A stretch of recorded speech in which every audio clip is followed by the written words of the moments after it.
Scott Pelley at the Republican National Convention in Cleveland. Good afternoon. Just a few days ago in Dallas, President Obama said that he has had to do this too many times, but now he's about to do it again. Speak to the nation about a deadly mass shooting. 6 law enforcement officers were ambushed this morning in Baton Rouge, Louisiana. 3 are dead. 2 Baton Rouge police officers and a deputy from the East Baton Rouge Sheriff's Office. Another officer is in critical condition, just out of surgery. 2 others have non-life-threatening wounds. One suspect, an African-American man, is dead as well. He is identified as Gavin Eugene Long, an ex-Marine from Kansas City. Today was his 29th birthday. It was 12 days ago that an African-American man was killed during a struggle with 2 white Baton Rouge police officers. 2 days later, 14 Dallas police officers were shot by a black man who said he was out to kill white cops. 5 of those officers died. Here now the president in the briefing room. Good afternoon, everybody. As all of you know now, this morning 3 law enforcement officers in Baton Rouge were killed in the line of duty. 3 others were wounded. One is still in critical condition. As of right now, we don't know the motive of the killer. We don't know whether the killer is set out to target police officers or whether he gunned them down as they responded to a call. Regardless of motive, the death of these 3 brave officers underscores the danger that police across the country confront every single day. And we as a nation have to be loud and clear that nothing justifies violence against law enforcement. Attacks on police are an attack on all of us and the rule of law that makes society possible. Now, earlier this afternoon, I spoke with Governor Edwards and Mayor Holden, and I offered them the full support of the federal government and reiterated my full support for law enforcement in Baton Rouge and for police officers across the country. I also spoke to the Attorney General. The FBI has already been on the scene, and through the work of all levels of government, justice will be done. Most of all, our hearts go out to the families who are grieving. Our prayers go out to the officer who's still fighting for his life. This has happened far too often, and I've spent a lot of time with law enforcement this past week. I'm surrounded by the best of the best every single day.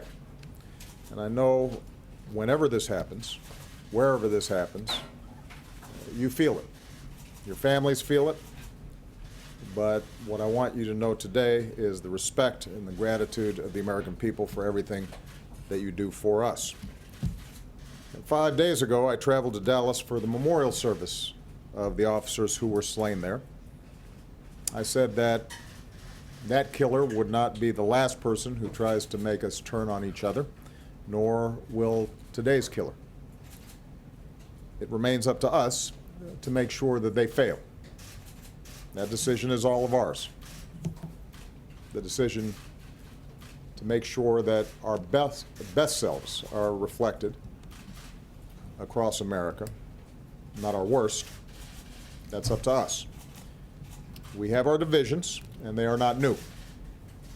Around-the-clock news cycles and social media sometimes amplify these divisions.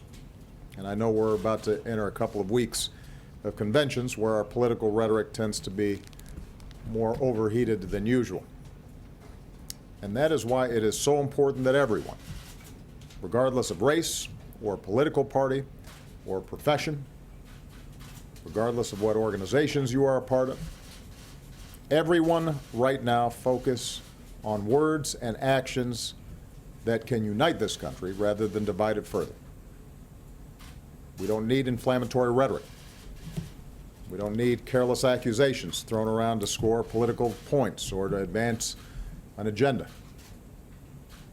We need to temper our words and open our hearts, all of us. We need what we saw in Dallas this week, as a community came together to restore order and deepen unity and understanding. We need the kind of efforts we saw this week in meetings between community leaders and police, some of which I participated in, where I saw people of goodwill pledge to work together to reduce violence throughout all of our communities. That's what's needed right now. And it is up to all of us to make sure we are part of the solution and not part of the problem. You know, someone once wrote, "A bullet need happen only once, but for peace to work, we need to be reminded of its existence again and again and again." My fellow Americans, only we can prove through words and through deeds that we will not be divided, and we're going to have to keep on doing it again and again and again. That's how this country gets united. That's how we bring people of goodwill together. Only we can prove that we have the grace and the character and the common humanity to end this kind of senseless violence, to reduce fear and mistrust within the American family, to set an example for our children. That's who we are, and that's who we always have the capacity to be. And that's the best way for us to honor the sacrifice of the brave police officers who were taken from us this morning. May God bless them and their families. May God bless the United States of America. Thank you very much. Do you have a message for the protesters at the convention? The President of the United States at the White House live this afternoon speaking about the deaths of police officers in Baton Rouge, Louisiana. It was only 5 days ago that the President was in Dallas delivering the eulogy for police officers killed there. Late today, here in Ohio, the head of the Cleveland Police Union asked the governor, John Kasich, to suspend open carry laws for the Republican convention. The governor, however, said that he does not have the authority to do that. There will be more about all of this on your local news on this CBS station, on our 24-hour streaming news service, CBSN, and right here on a special edition of the CBS Weekend News.